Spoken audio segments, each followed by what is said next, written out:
Well, speaking of driving for many folks is a basic part of life. But for people with epilepsy, the privilege often gets taken away because of concerns about blackouts behind the wheel. Yet one prominent doctor says more people with the disorder can drive now because of medical advances. Mary Murphy is here with tonight's Fact Finders. Mary. Thanks, Jim and Kaidi. 10% of the people with epilepsy are candidates for surgery that can stop their seizures. Others are controlling them with medicine. We decided to look into this matter after a fatal accident that happened last November. We begin tonight with the story of a man who could not drive for 22 years.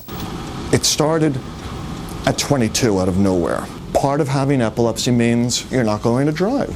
A seizure is a sudden electrical storm in the brain that changes behavior in some way. When I was diagnosed, my license was taken away from me. But Richie Shane is behind the wheel again, and we'll explain why later. Epilepsy and driving recently made news because of this horrific image. A minivan driven by a doctor with a history of blackouts flipped over in Queens, killing 3 people in a Dodge Neon, including a father and son. When a person first applies for a driver's license, it is incumbent upon them to disclose that information on the forms. People have the ethical requirement of notifying the Department of Motor Vehicles if they've had that kind of problem. Most people with epilepsy, if their seizures are well controlled, can drive. Dr. Orrin Davinsky does not support a law on the books in 6 states, including 3 close to New York, that requires physicians to notify the Department of Motor Vehicles about patients with epilepsy. Patients are much more likely to lie to their doctors and basically say, I'm fine, I've not had any seizures in the last year, because they want their license to be renewed. So let's say someone's had epilepsy for 10 years and they have 1 major seizure a year, but it occurs during sleep. Well, in a case like that, I, as their physician, would write a letter and say, I believe this person's safe to drive. Davinsky points out that males 17 to 21 pose a far greater danger on the road than people with epilepsy. Yet images like this, showing an out-of-control car slamming into a toll booth on the Garden State Parkway after the driver blacked out, allow the stigmatizing of people with epilepsy to persist. Between 2.5 and 3 million Americans have the disorder. I would do something like this. Richie Shane, a successful 47-year-old businessman who markets luxury vacations, found his seizures were getting worse, and the various combinations of medicine were not controlling them.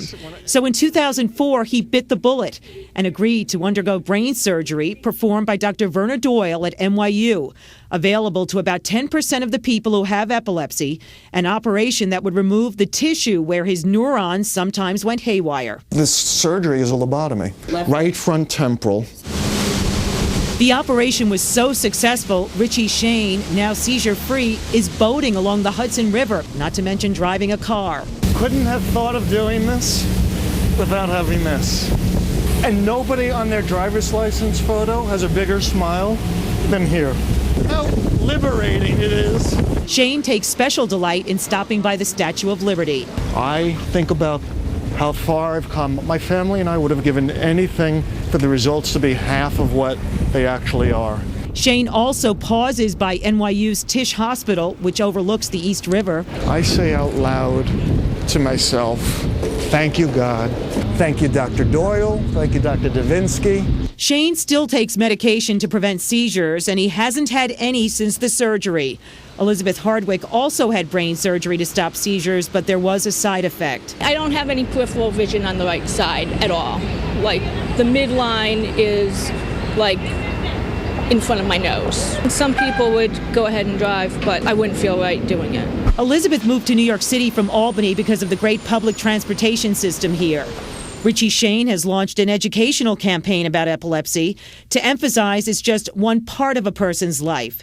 His brother's famous sister-in-law even taped a public service ad. Hi, this is Chris Everett, not here to talk about overheads, but rather what goes on inside a head. Many great athletes, teachers, and business people who have epilepsy and the associated seizures live productive lives because of advanced medications. Take it all in that here you are, Mr. Everett, driving around. Ostensibly working, right?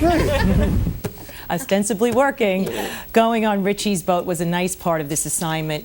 He was able to get his license back after being seizure-free for a year.